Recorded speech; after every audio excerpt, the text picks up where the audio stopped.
So today we're going to be talking about gender identity and pronouns. This is a topic that was discussed originally by the DE&I team, and after some discussion, it was discovered that the topic of gender identity is one that we could use a little more explanation. So today we're going to be talking with Danny and with Lindsay. We're going to talk about gender identity and pronouns. I think it's important before we get too deep into this discussion is to first really get into what each of these words mean. So, that's, I think, the place I want to start with is, to you, what is a good definition of gender identity? Sure.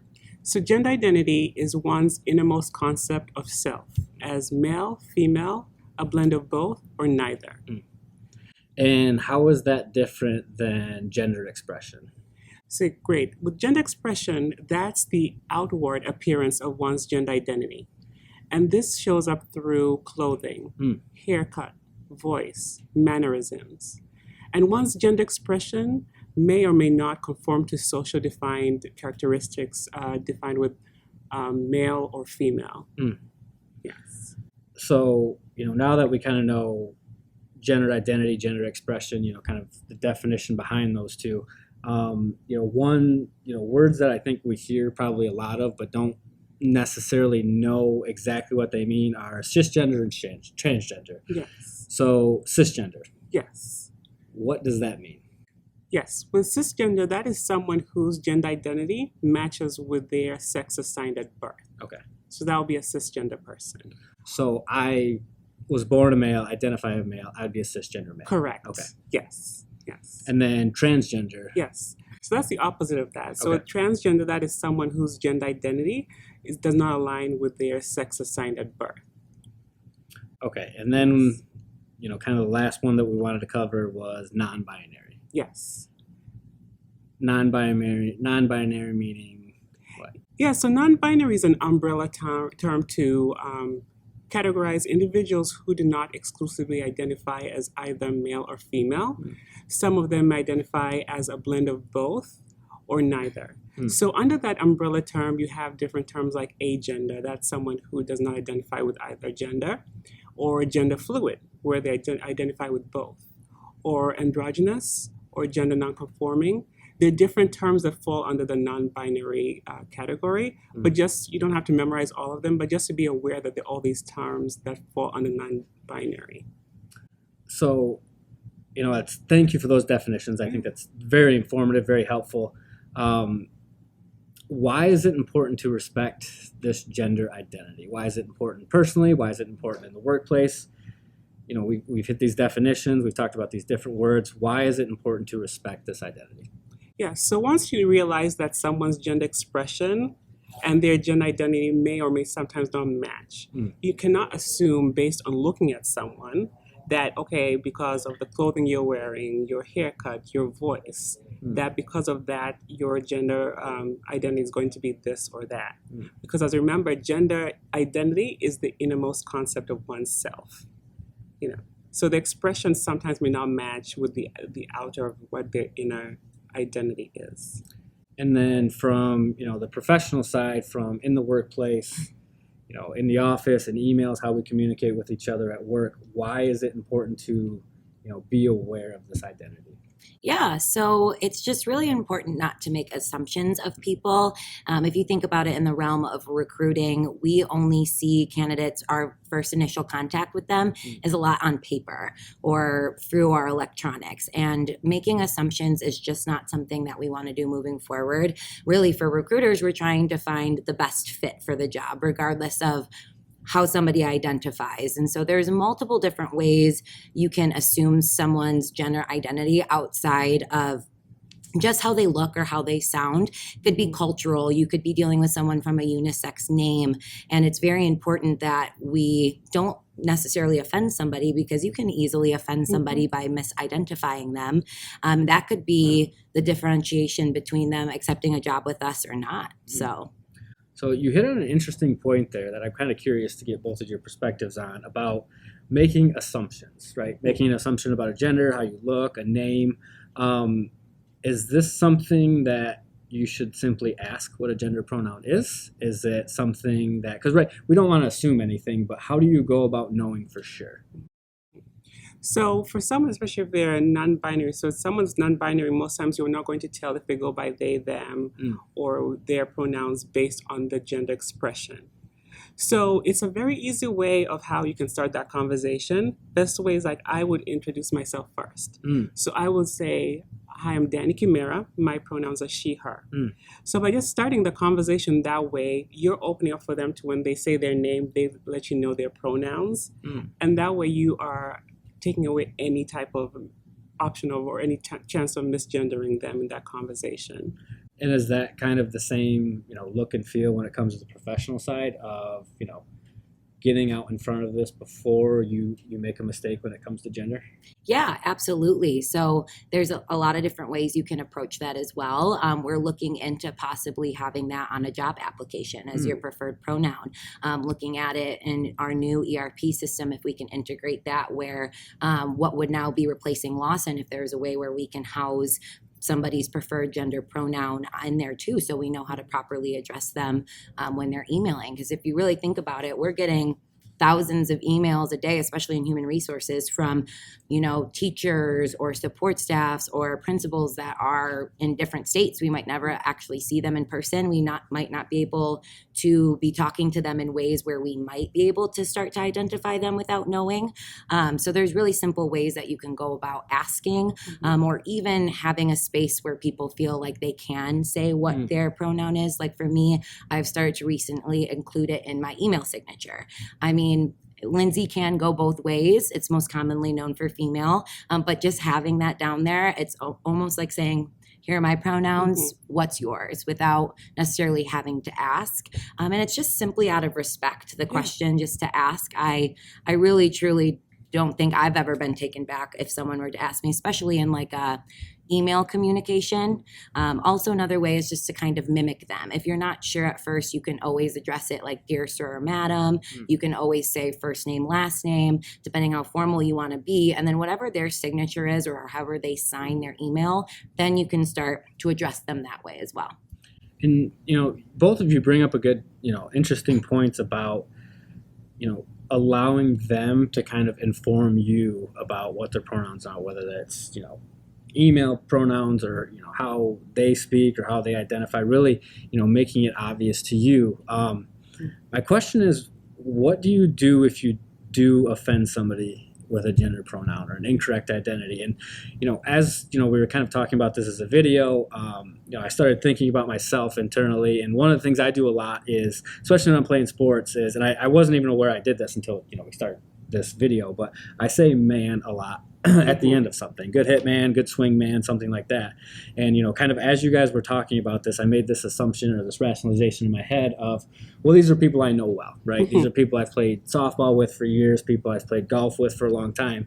But then, as we were talking about this further, I realized I went to Chipotle earlier. And the person that checked me out said, have a good night. And I said, all right, man, you too. So, and obviously this was, not something from a malicious standpoint or a place of hate, but if you do misgender somebody, you misidentify somebody, whether it be personally or in the workplace, what do you do then?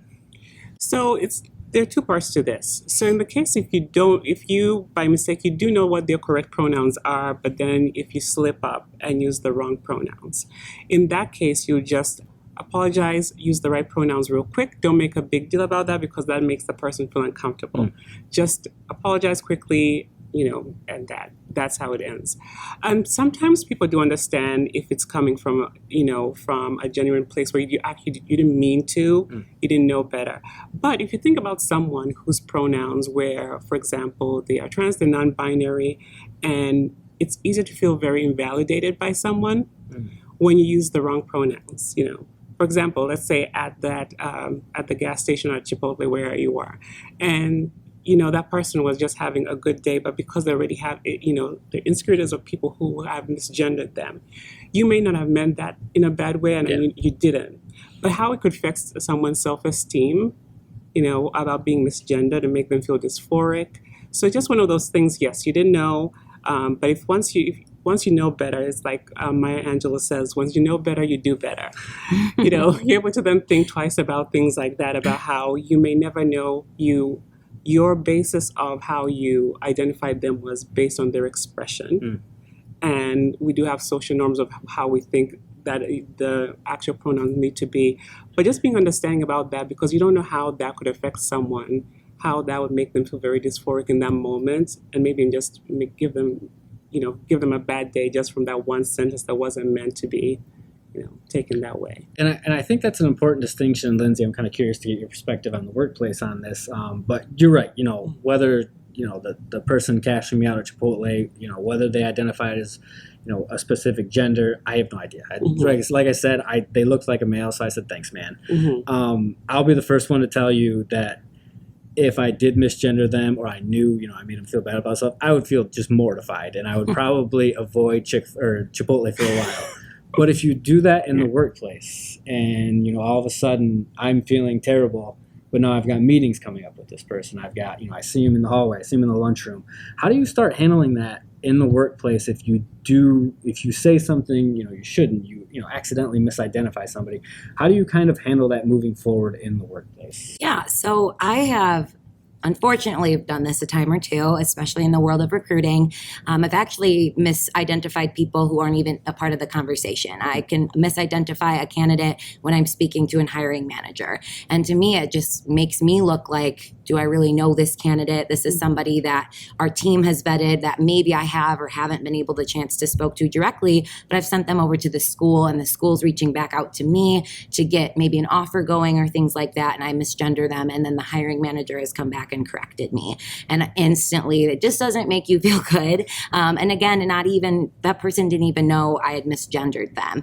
So I think Danny had said it best, you really just try to move on and just kind of correct your behavior, and just try not to make a big deal out of it. You just move forward with identifying them properly, and then really use that as a way to be intentional. Then I've really started looking at how I word my emails, how I genderize my emails. I don't know if genderize is a word. I just made that up, but maybe it is. It sounds good. We'll keep with it. But just to look at how I do gender my emails, and is that necessary, and why do I need to put a gender to this? And it's just such a simple, intentional act that, like Danny said, can really make somebody's day by not breaking it by misidentifying them along the way. And I think that's an important point too, of being intentional about this. I'll be the first one to tell you, I probably do put gender in a lot of my communications. I see, our intern Tucker in the hallway, hey, what's up, man? Something like that. But I think it's being intentional of looking for opportunities to not use gender in these positions, right? I think there's probably a lot of people like me that do it really without even realizing it, whether that's in the personal or in the workplace. So I love the concept of being more intentional around these communications. Kind of the last thing I want to hit on, do you have one piece of advice, whether it be personally, professionally, when it comes to gender identity? If somebody is maybe experiencing this for the first time, or, this is new information to them, how they should handle the concept of gender identity, both personally and professionally? There are great resources online for this, for people who want to learn more. There are websites that discuss more about gender identity and gender pronouns, and just ways of how you can work on your communication, how to address things where you slip up with someone. There's a lot of good information online, which is, I'm just glad that more people are becoming more aware about this. And so I just think if you're interested in learning more, there are resources available out there. And then, Lindsay, from the professional side, if I'm watching this, if I'm going to these resources for the first time, what is something you would tell somebody from a professional standpoint of, this is gender identity, it's an important part of the world we live in. From a professional standpoint, what's one piece of advice you would give them? Yeah, I just always chalk it up to really try not to assume about people. I think that's the number one thing you can do professionally. You've mentioned it a couple times, when you know somebody, when you know how they identify, when you've known them for a long time, that's one thing. I address my teammates way differently than I address even some people in people services, but definitely how I address candidates that I talk to and my hiring managers that I talk to. So really just trying to get out that assumption, because again, it's goes way more than just how you identify or how you express your gender, but it could be a cultural thing. It could be a unisex thing. I'm going to call out a member of my team, Kim Peters. That could be a man or a female. She's worked with many males that have the same name as Kim. So it's very easy. And if you didn't know who she was, you don't know. So it's just trying not to make assumptions. And again, there's a lot of resources online on how you can remain formal and just not genderize things. So lots of resources outlined. You can always ask Danny and I if you have questions as well. But yeah, I just try to stay away from assuming. Yeah, and it's true because Chris Blood, whenever I send a message and include her in there, someone from outside would just think because the name is Chris, Yeah. Think that's a man. It's like, again, don't assume. I know that happens a lot, especially with phone calls. I realize that people will do that where before you even say your name, they will actually just address you as ma'am or sir based on the sound of your voice. And that's based on the assumption that all men have deep voices and all women have higher voices, which we know is not Have the they case. talked to me yet? Sorry, I had to do it. But it happens all the time, and people are like, that's an assumption you're just making without actually knowing the person you're talking to. Yeah. So again, yes, do not make assumptions. Yeah. And kind of the one thing to kind of wrap this up, one thing I think, everybody can kind of harken back on some of their own experiences when somebody calls you the wrong name over and over.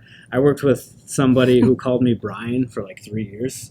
And after a while, it's like, I probably let it go on longer than I should have. But Yeah, 3 that's years. that's just a name. You know what I mean? Like, it's Yeah. not a gender. It's not how you identify. And I remember that really bothered me. Where it's like, are you serious? Like, Yeah. we work together every day. How do you not know my name? But I think, misgendering somebody is even a step further. Mhm. Yeah.